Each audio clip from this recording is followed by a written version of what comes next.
Okay, so for this video, we will be discussing how we can expand the format of our datasets to easily reveal more information about our data. And one of the options to get more information easily available to us is to add subtotals within our datasets. So to add subtotals, there's a few steps that need to be taken. The first thing we need to do is clear our filters in our dataset if you haven't already done so.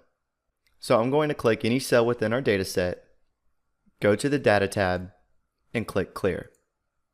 Now the next step is to sort the appropriate column you want to have a subtotal for. Now depending on what your needs are, you can sort any of these columns. But let's say that we want to sort by the last name and then create a subtotal to sum the amount of cells for that person. Hopefully once we get the subtotals in here, you'll have a better understanding of what I'm talking about. So the most important step is to sort the column that you want to create subtotals for. And in our example, we want to sort by the last name. So what we need to do is click any cell in the last name column, come up to our Data tab, and click the Ascending Sort command. Now if we take a look at our data set, all the Adams are together, then we have Brown, Davis, and then Evans. And our goal is to sum the amount of cells for each person. We could do this manually by inserting a row at the end of Adams, and then come to the cells column and add a sum formula.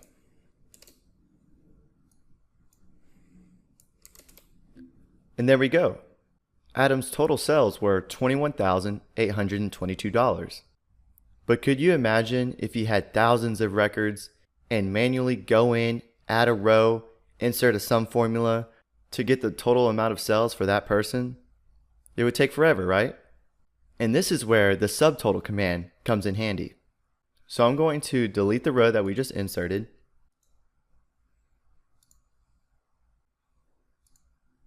Now that we have our last names grouped together, we can click any cell within our dataset, come up to the Data tab, and then all the way over here within our outline group, there's a subtotal command.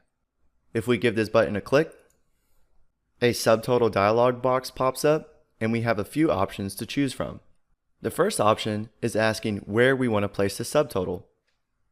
At each change in the date column? No. We want to place it at the change of the last name column.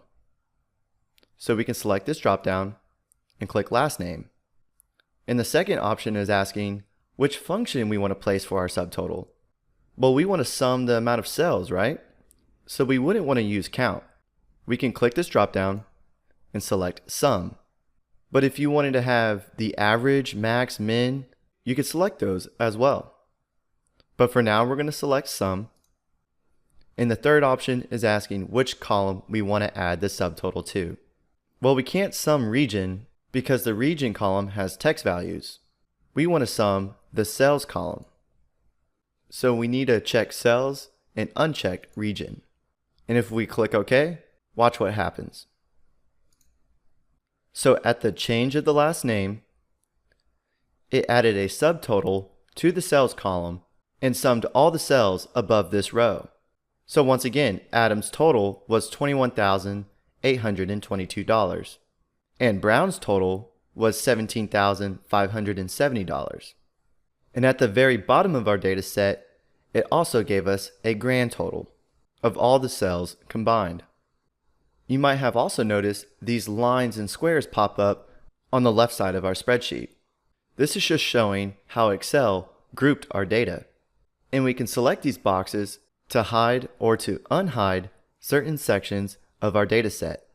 For example, if I click this one up here at the top, it collapses everything in our data set and only shows the grand total. But if we click the number 2, now it's just showing the total for each person, Adams, Brown, Davis, and Evans.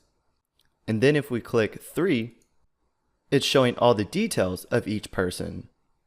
So if you had thousands of records and you only want to see the total of each person, it's very easy to click these options to make our spreadsheet more condensed and see the totals that we are looking for.